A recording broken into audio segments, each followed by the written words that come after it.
Yep. Perfect. So this is the repo. Probably we are going to do put it as a public repo, but it is right now private repository. And basically setup is very simple. And here is the Node-RED. First, we need to install the Node-RED system. It's Node-RED flows that contains everything. So we need to install the Node-RED. And to installing Node-RED on any platform, the instructions are here. The link it attached. We used AWS to install the Node-RED. So if we want to install on the Node-RED, that's pretty much here to how to set up the environment and everything. And we are using EC2 to install the Node-RED server. Once the Node-RED is installed, we are using Airtable as a backend. So we also need to run the system, complete system. We need Airtable account and the API's keys. The Airtable format should be exactly the same as template that probably we will share here soon, like the template. That is acting as a backend database, a table where we keep the user's record and everything. And the third piece is required, that is the Telegram bot that we can set up using the bot father. Example link is here. So if we go here, we can set it up like the bot using the bot father. This once we have all these set up, we um, what would be easier? Should I go and create one instance, or because all these things are then just opening the Node-RED kind of setting files and adding these information on the setting files and then exporting the flow. That's it. So what is best? I'm kind of what kind of details or the level of deep I should go? Mm. Um, Because once the Node-RED is installed, these are the things that we need to add on the package.json on the Node-RED flow itself. And these are the some keys that we need to prepare because we are using the KMS. And so you guys have to create a KMS account and private key, public key, and everything. And then this is the setting for the Node-RED setting.js. And that everything happens inside the Node-RED itself. And then it is importing the flow, and to import the flow it is just like this JSON file and copy paste everything just like raw and copy and import on the Node-RED, and that's very easy. It takes just 2 minutes. So if you guys I mean help me how much detail I should be explaining, then maybe I can do that better way. Yeah, if you could go over another layer of detail, I think that would be great. We're going to keep the recording, so we're going to review all that, and any questions, any technical considerations that come up, we can then ping you on those. Okay. So, JD, should I go over with the creation of that AWS EC2 instance and installing Node-RED and everything, or we can share that everything, the video, that recording that we already have. yeah, I think we can share the recording that we already have with the AWS, and I don't know where they want to host the Okay, server.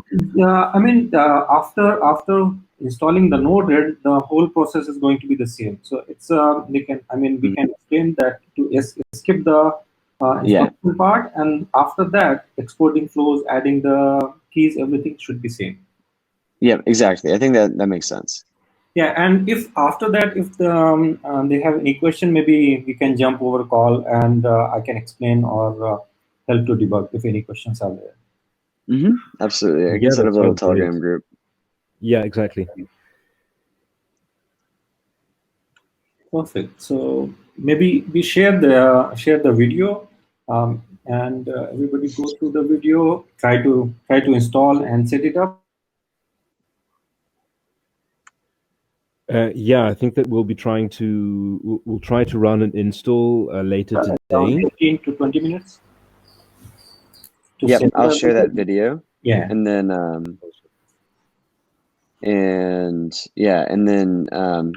hopefully they'll be able to kind of run through it.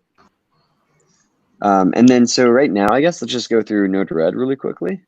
Okay. Yeah. Sure. So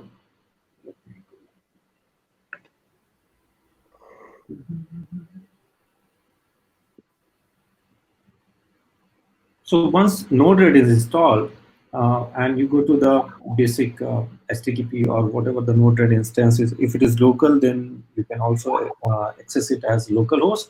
And then something it looks like this. These are the subflows that comes at the top, and then different flows. And once we export that JSON file, the file system something looks like this. All everything is here, and probably we need you guys to have generated some of the token and everything from here, token by like bot token, Telegram receiver token, and the Airtable config. So everything that we need to configure is on the this global config node, first node. Similarly, we also need some kind of these keys, and I think apart from that, we don't need to change anything. Just here, updating the config file. To export flow, I mean to import, like from the GitHub, we just use this import button and put the, like, go here, copy complete JSON file, and then we can add it here, and the all flow will be exported here. And then we just hit the deploy, and deployment will happen, and it's ready to go. To create a new flows, it's little bit different. Adding these nodes into here, like dragging and drop, and then connecting different nodes, maybe like this, connect like this, and we can hit deploy, and then it will be ready to go. So these are kind of flows we can hit deploy. Yeah, and the flows are successfully deployed, and it's ready to go. Do we want to go over the bot, JD, that Collab19 bot? We can Yeah, we can go over.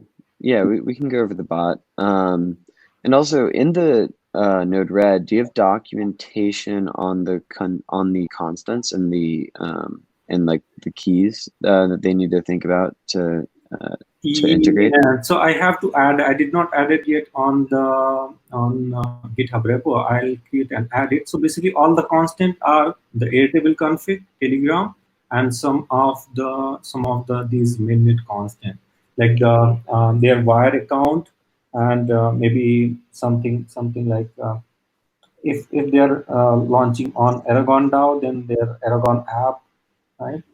Those app and finance token, app token. I'll write everything down on one screenshot and put on the GitHub. Awesome.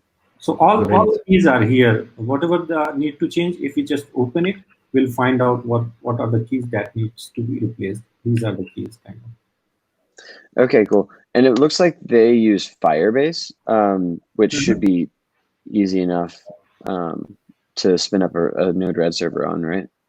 Yeah, that's fine.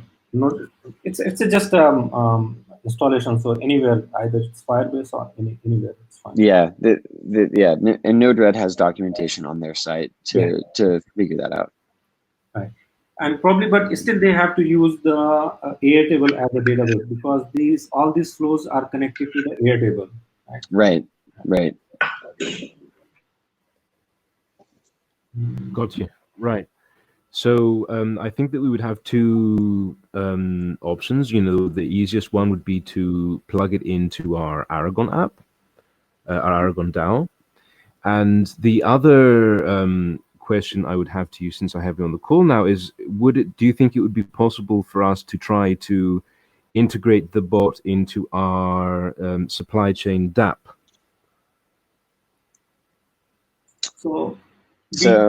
Wow. Yeah, so we can do that, but it won't be. So it depends on what kind of functionalities are there on, let's say, supply chain system. So the bot system works exactly the same. So once setup is done, we can have these are the Telegram receivers. So it works like the Telegram receiver. We can import and create a new flow. So whenever user does the chatting or send any message, the message comes here. Then we check the messages, what kind of message is that, and then we keep creating flow. So probably we will need a different flow for supply chain management, or whatever the flow we want, or whatever the action that we want to perform based on the user input. Because this complete flow Complete Flow is built for Aragon uh, app, that is voting and finance app. We can Hmm. utilize all these subflows. Like here, these are the custom made flows made by us, a bridge that we can reutilize, like creating the user account, Yeah, adding the ETH balance, or creating the contract wallet for the user. All these can be reutilized. great, Hmm. great. And so I think the main thing for the supply chain piece, James, that you all will need to sort of engineer is understanding how to adjust the way that members join the DAO, Hmm. because that's the main to me that's the main distinction between what our DAO is, which just has one type of membership, everyone gets one token to vote, Hmm. and what you all are building, which has some sort of tiered structure, Yeah. and you'll need some sort of approval process there. But I don't see, I'm sure that you all would be able to kind of troubleshoot and figure out once you get your bearing on Node-RED. Yeah, yeah, absolutely. So I guess that what we're going to do is we're going to dive into the docs that you guys have so generously provided, and yeah, we'll take a look and we'll see what we can think of. You know, if we can think of a easy way to integrate the flow. I mean, the kind of the biggest stress point in the project right now, from the supply chain contract side, is the onboarding process. So there could be definitely a really strong use case for the abridged app there. Hmm. Yeah, so like the onboarding, I can quickly show how easy it could be. So this flow, this is the receiver that receives every message. So as soon as user pings to the bot checks whether the user is already there or not, and it Mhm. initializes the user right here, initializing the user. After that, there is something, this is the contract wallet flow. What it does is it creates the user balance. I mean, check the user account if it exists or doesn't exist based on the account of the user. It creates the account, and let me show where it creates. So this is the SDK V2 helper subflow that we can import here, or I mean in a new flow, and plug into this, and it will automatically create the private public keys, account wallet, and send back to the user, and keeps the all entries on the Airtable also.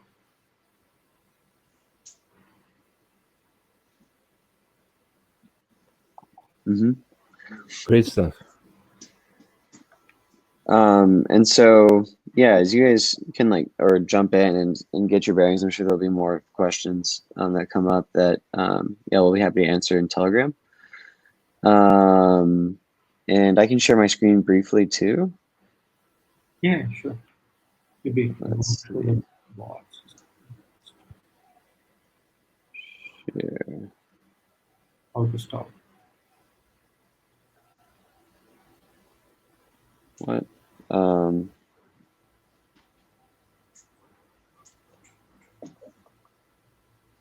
um, oh, there.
Oh shoot, I was just muted the whole time, wasn't I? Can you hear me? Hello, can you guys hear me? Yeah, he was muted. Everything. Oh, dang it. Okay, cool. So, sorry. So we'll jump into just the comparing Node-RED and the actual bot.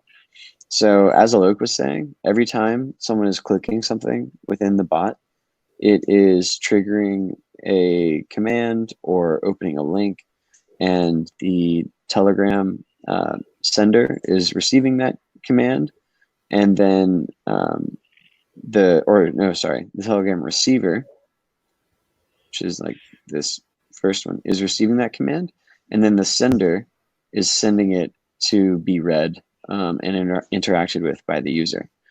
The places that you should be kind of most familiar with, I think, within the flow is, as Alok mentioned earlier, the account creation flow here. This is where you lead to a welcome message, and you can change like the different buttons, as well as the copy. The copy is found here to change for that welcome message. And then this is kind of the motherboard of like commands that happen within the bot.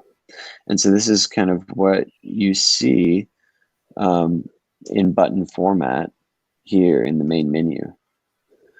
The account has a few different pieces. So it has an ETH balance. It also has a C19 token balance. I don't. I know that you all are using at least one DAO token. You can configure that specifically, and then you can just change this name in the copy. One easy way to find how to change something that needs to like a copy change is you can search. So you just Command F, and you can search. Let's see. So C19,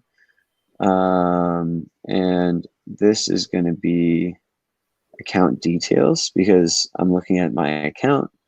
We go to the account details and then find it.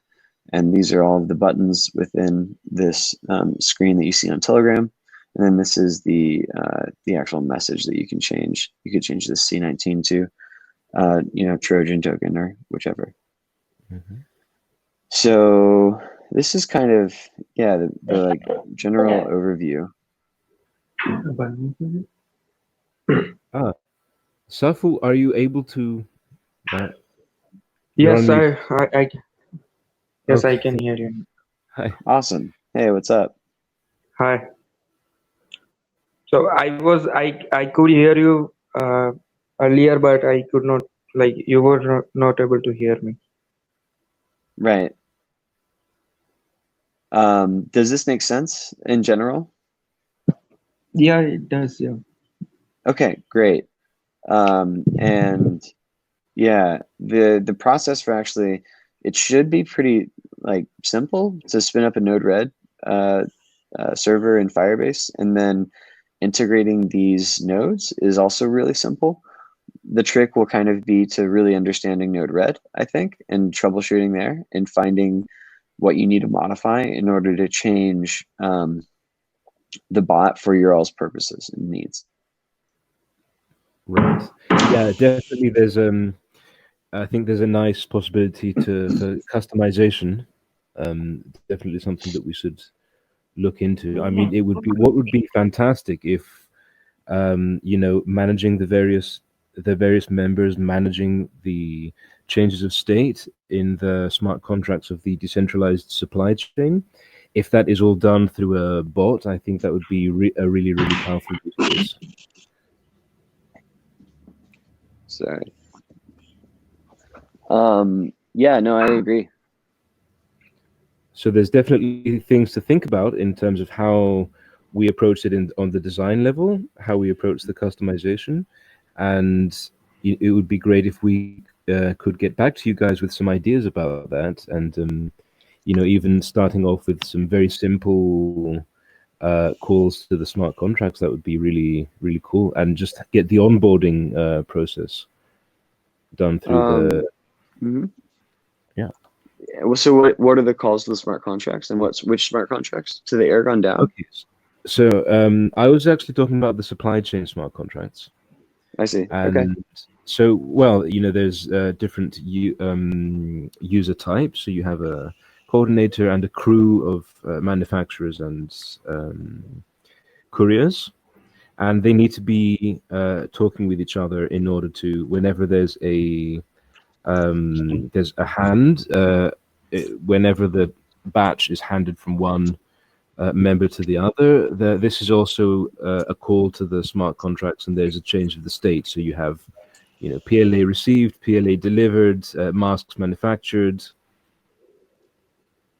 and received. Okay. Yeah, So I think I'm sure. And these are the contracts that you all built, right? yeah. Yeah, I imagine it'd be relatively straightforward to implement. But look, do you see any potential hangups there as No, they build? no, actually, that should be pretty straightforward because we are here interacting with the smart contract already, and we have, I think, implemented interaction with the smart contract around 4 or 5 already. So it is going to be easy. It's just finding out the ABI, which ABI the smart contract uses, and the method Right. name and parameters. Then it hardly takes maybe 10-15 minutes to encode the ABI, and all those helper functions are already there here in Node-RED. So if you see there is encode data like these encode data, that is kind of does the ABI encoding, and Yeah. yeah, it's on the left side. It's already there. Yeah, encode Oh. data. Okay. Well, that is pretty amazing. Yeah, That we Encode could have. data? yeah. Where was it? In subflow section, the second last on subflow, on the very Oh, the subflow. Oh, I see. So, Oh, right. Well, I did just this one, right? yeah, that's right. So it Great. can be used as directly as a subflow, drag and drop, and then it can be connected to the SDK helper with the method name. So if you go to, maybe we can quickly look. If you go on, let's say, voting tab, let's go to the vote and new proposal. Yeah. So here it is. What it's trying to do is it will interact with the Aragon DAO. Just cancel it. Cancel it.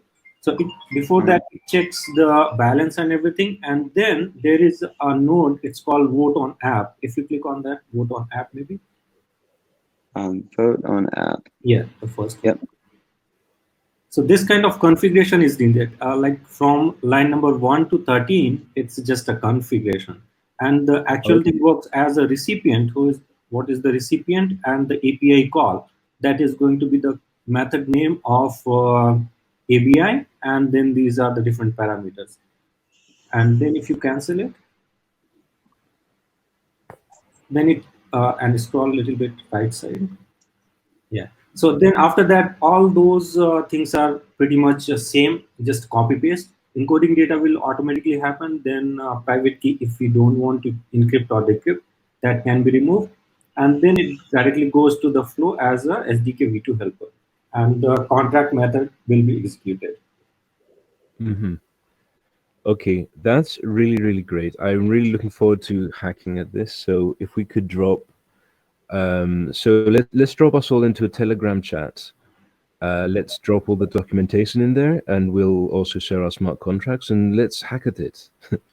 Let's see what we can do. And I think the easiest thing also to do is, apart from exporting all these nodes, once exported all these flows, what could be a good idea to start with is adding the Telegram receiver, accepting the user input, and maybe play a little bit around with this encoding and the SDK v2 helper methods. So that that way we can have all the kind of familiarity how the node gets connected with the smart contract and how the actual blockchain connection happens. Okay. Safu and Dan, do you have something to ask or to talk about? Yeah, hello guys. I missed the first 5-10 minutes of this. I'm sorry, I don't know what happened. I was just wondering, how are you managing the accounts, the private key? Maybe you spoke about it initially, but I missed that. Yeah. So Yeah. Private keys are getting generated using this EtherJS here only, but it is saved on Airtable, and we are using Airtable as a database backend.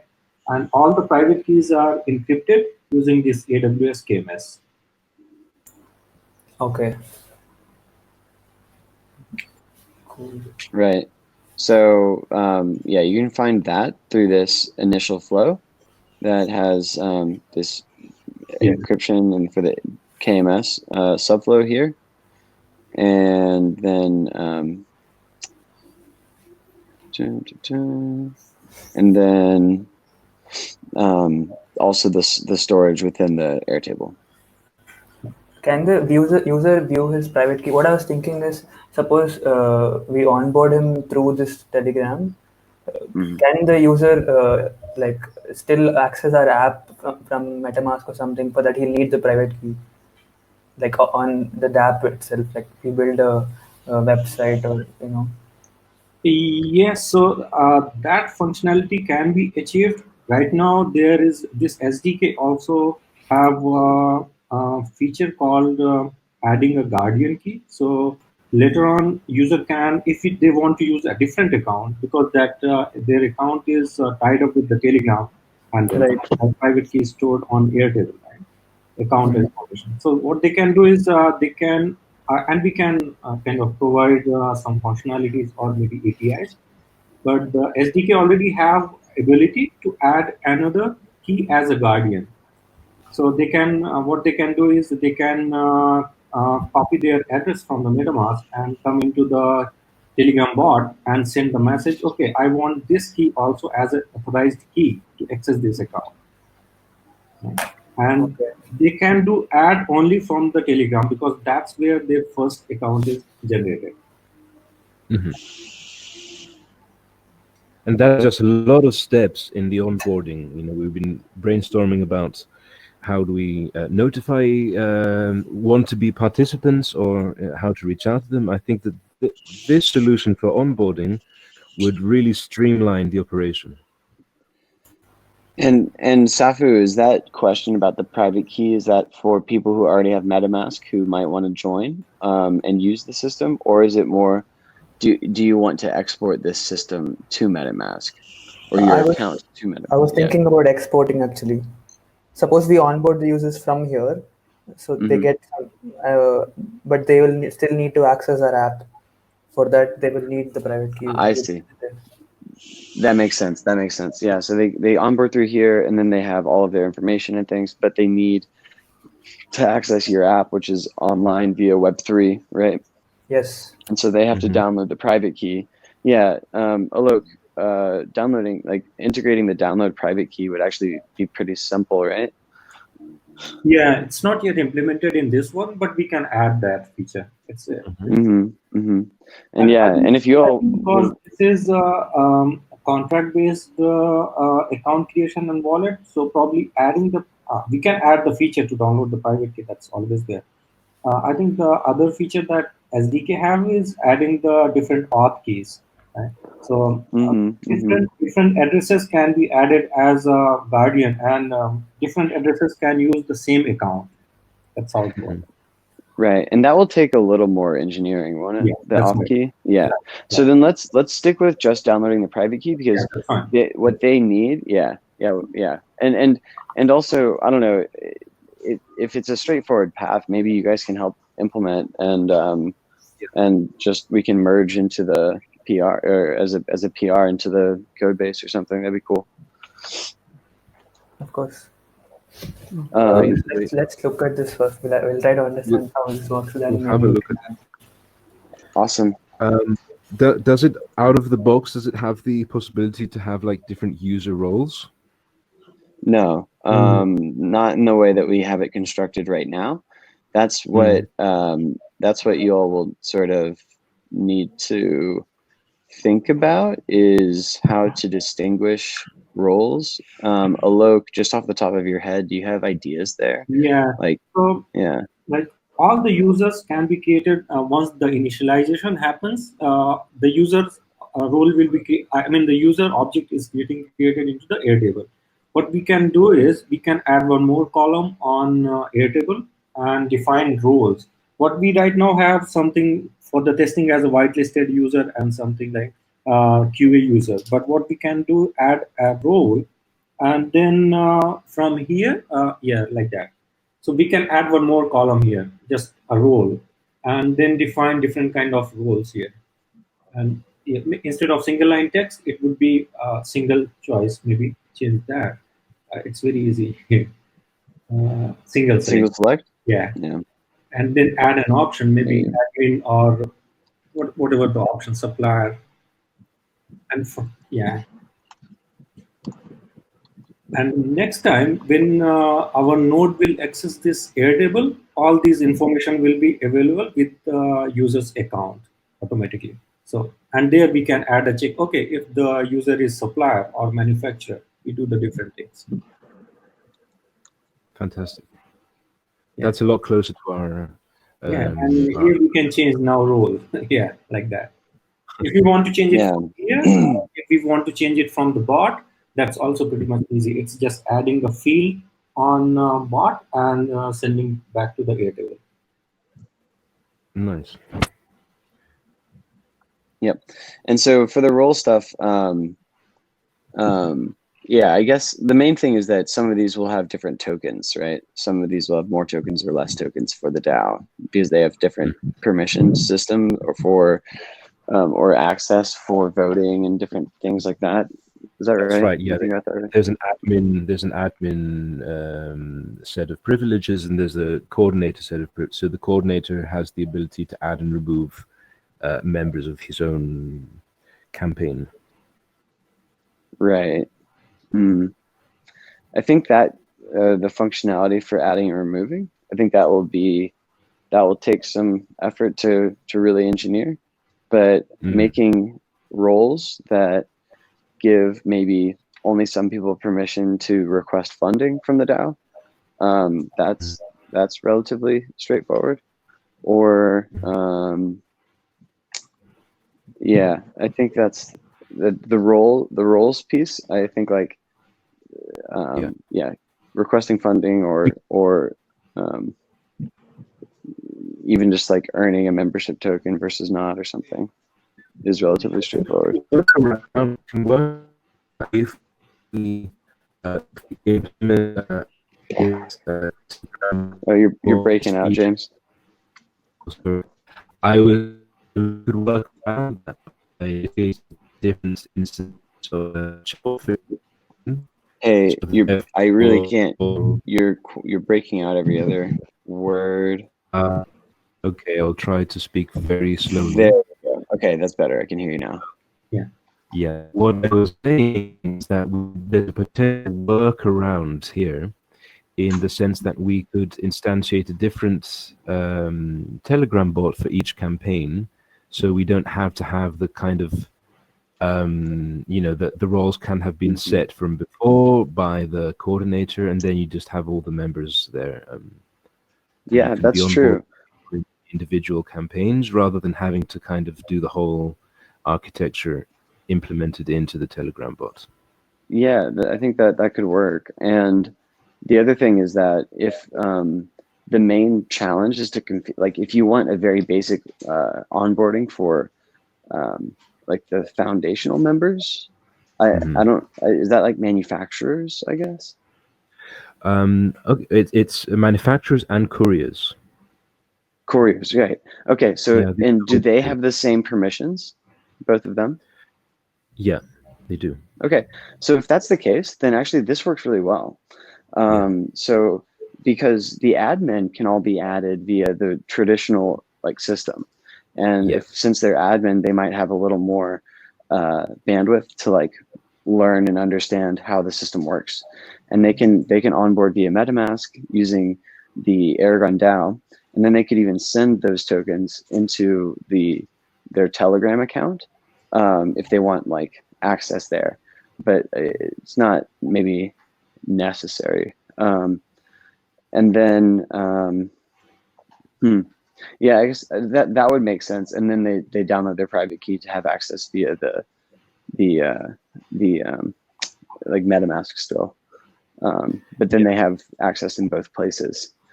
And then, yeah, I think that would make sense because then you can manage the token piece via the Aragon app. And then the admin can also manage the users via Airtable.